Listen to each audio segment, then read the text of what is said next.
Back in 1992, we thought this VR tech looked good, but we didn't know how bad it would look a few years after. So New Line Cinema exec said, Stephen King, we want to adapt your short story into a big screen production. But then Stephen King saw the finished product and said, what the fuck you do to my work? So he said, I'm gonna go around and sue you, Stephen King malign New Line Cinema execs for poisoning his work and making it no good, no good. 110K and full profits, and then 4 years later we got a sequel that was somehow worse, Stephen King maligned The Lawnmower Man, the director's cut, which came out in 1992, and I'm John Ridlin with a retro review of The Lawnmower Man, the director's cut, that yes, came out in the glorious year of 1992. Was that a terrible musical intro? Yes. And I will continue to do them because I don't care anymore. Because Neil Diamond, I mean, what's he going to fucking do? That man passed on a while ago. That being said, this was written and directed allegedly by people. Well, directed by one person, Brett Leonard, which he's done music videos. He did Hideaway. He also would do Virtuosity. Remember that really bad Denzel Washington movie? It's actually weirdly impressive that Denzel has done so many great movies, and everybody will do a stinker, and it's not Denzel's fault. But I may be diving into more VR, sci-fi, horror movies for Horror Movie Month, because yes, depending on when you're watching this, I decided to just dive into some retro stuff, new stuff, all for Horror Movie Month, because I'm taking a break from a lot of wrestling to review this shit. So yeah, if you haven't seen The Lawnmower Man, basically you have Dr. Angelo, or Larry Lawrence Angelo, not Angelo Poffo. No sit-up record, no whatever, we just had Pierce Brosnan, and whenever he said the word can't, I giggled like a little frickin', insanely immature child, because I can't help it. British people say the word can't funny. I'm sorry, and I can't say it like they do, because it sounds like one of my favorite insults. That being said, Pierce Brosnan, before he would become 007, he was a doctor that was working on VR tech, lost his monkey Roscoe after VR tech that kind of looked like a mixture of Philips CDI tech, 3DO, and the Atari Jaguar. And in 1992, I'm trying to remember which one came out by that point. Actually, I think the Atari Jaguar was 94. I think 3DO was 93. I think Philips CDI came out in 92? Maybe?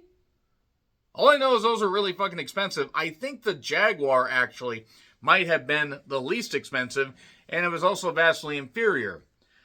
If you know anything about these video game systems, let me know in the comments. That also means you're as old as dirt like I am. So, Pierce Brosnan lost his chimp and decides to basically have a simple-minded man named Jobe Smith, played by Jeff Fahey, who at least tries to have a little bit of fun with his role a little bit later on. He's a simple-minded individual. There's a certain R slur in this that I will not use, and please don't use it in the comments. Just please. Let's move on from that shit. And Jobe means well. He's really good at repairing stuff, but he's simple-minded. He is living in a house where there is a father, played by well, you'll recognize the actor that plays him. I mean, I'm not going to go into all the minutia of this because I'm going to dump on this film a lot because this movie is really, really bad. He's living with a priest that also has a brother named Terry, played by Jeffrey Lewis, who was a good character actor. And there's also a character named Sebastian Timms. There are some who call him Timms. They call him Mr. Timms. Wonder how many references they come up with. Mark Bringleson, and very, very bald. Very bald. You never trust bald white people. Self-burn.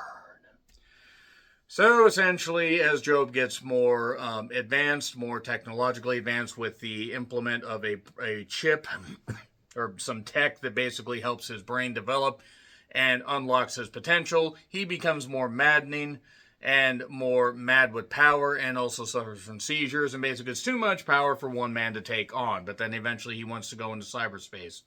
Hence why we get the Lawnmower 2 Beyond Cyberspace, the Lawnmower Man 2 Beyond Cyberspace, which somehow looked worse than this movie.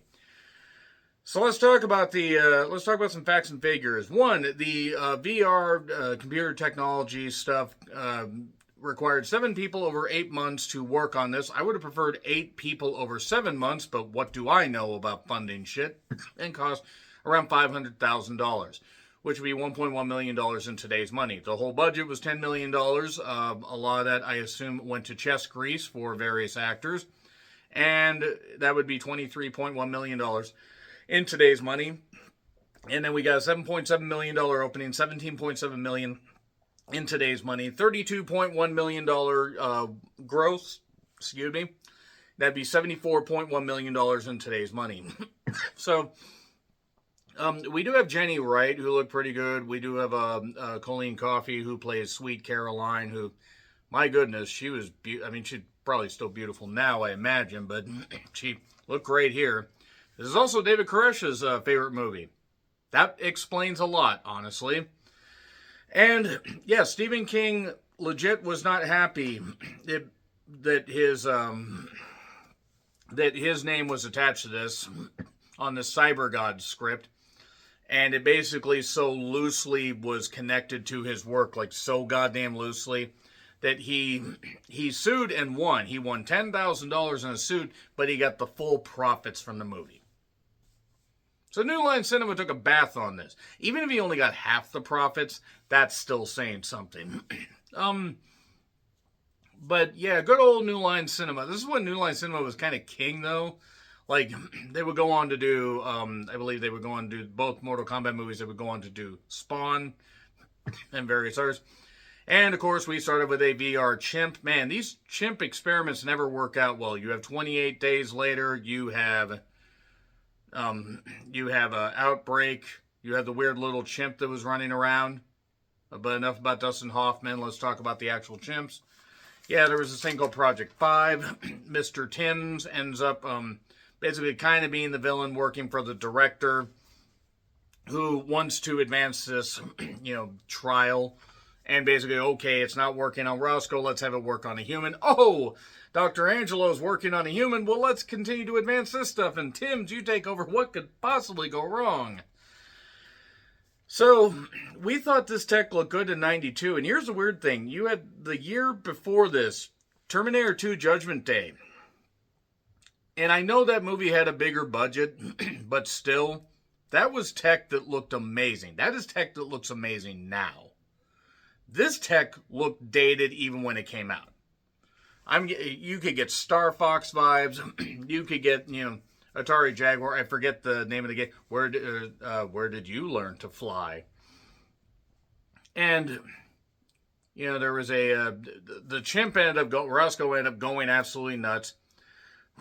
Just breaking out of the thing. It's implied that he died, but he didn't die. He escaped.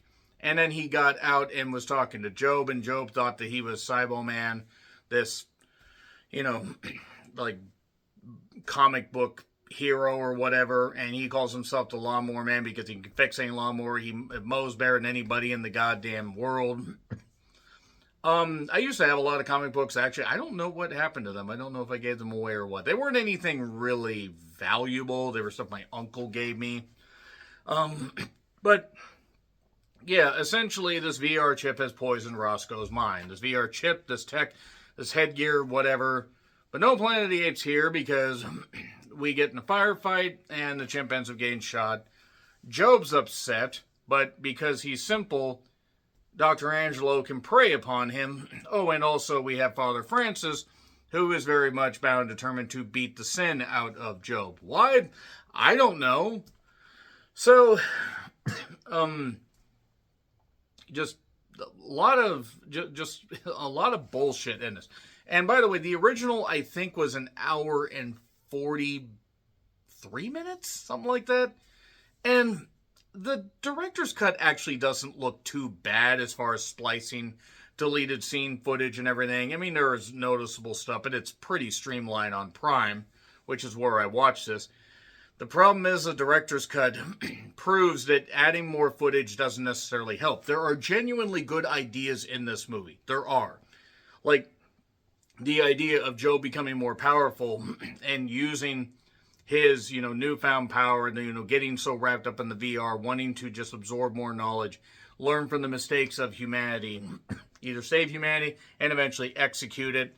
But he's still wrestling with his humanity, and wanting to be this VR god. But using this stuff and controlling people's minds and everything, kind of like the stuff, just without the cheesy 80s stuff. We just have really bad, cheesy 90s tech. There's good stuff here. The problem is there's not enough horror in this. There's enough sci-fi. It's not good sci-fi. It is just a mishmash of, ideas. The tone's all over the fucking map. I noted, good God, this is dog shit. And, yeah, eventually Jobe decides to stand up for himself. Colleen Coffey, though, in this. Colleen Coffey. Good God, she was beautiful in this.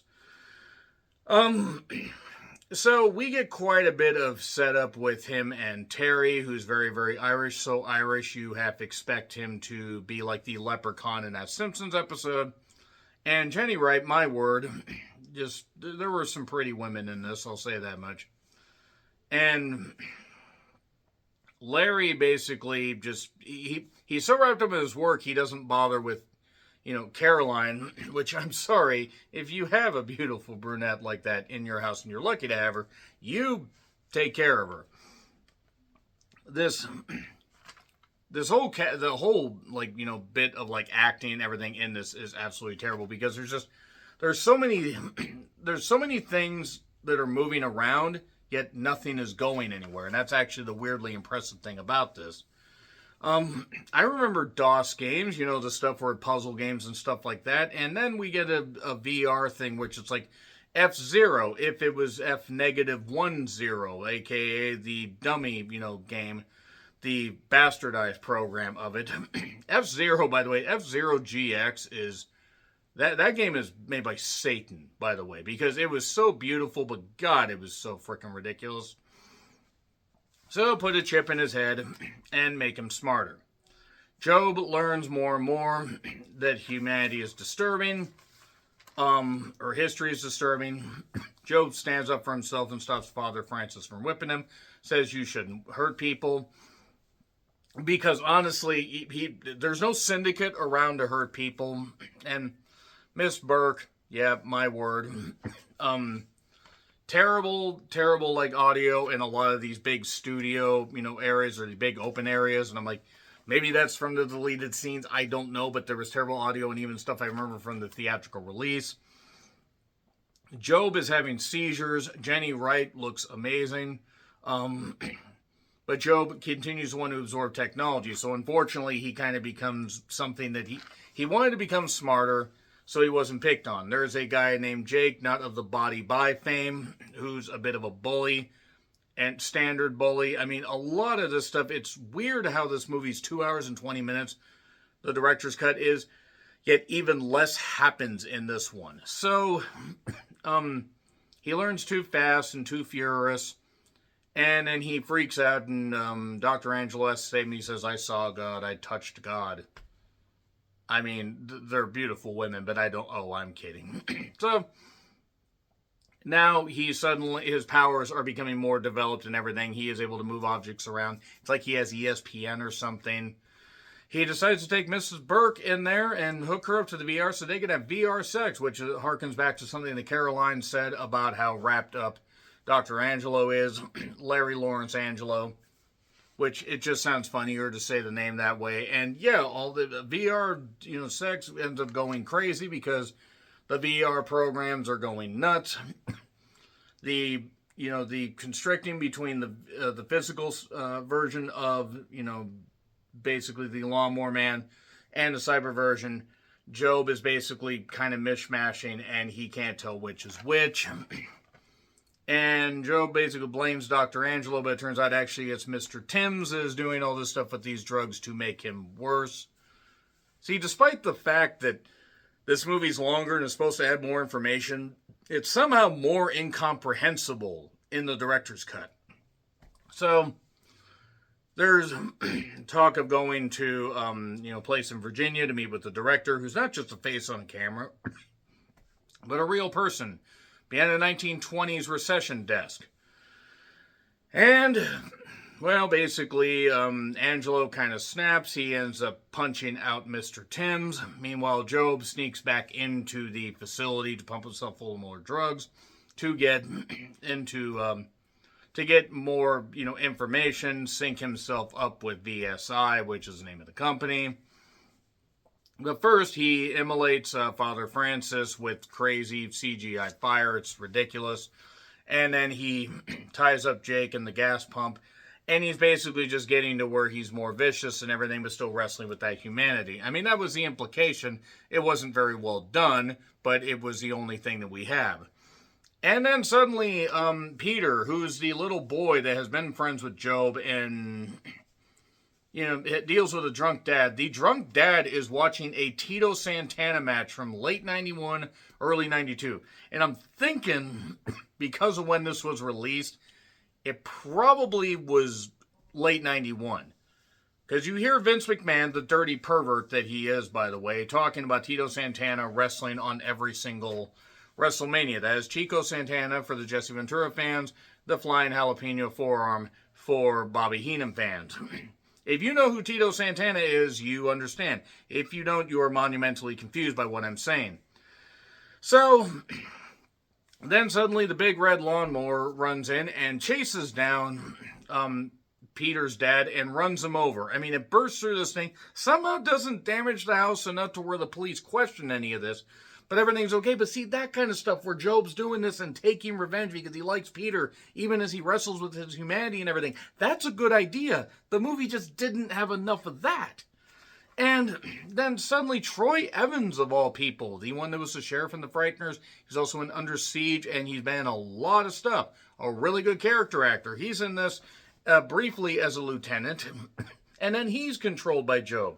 So is the police force. So Jobe basically is getting into the minds of every single thing. He's got the VR suit on.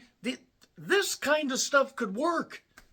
But it just, not only did it take forever to get there, but you also don't really care about any of the characters that are being taken over. Like, there's genuinely good ideas here, but it's so frustrating.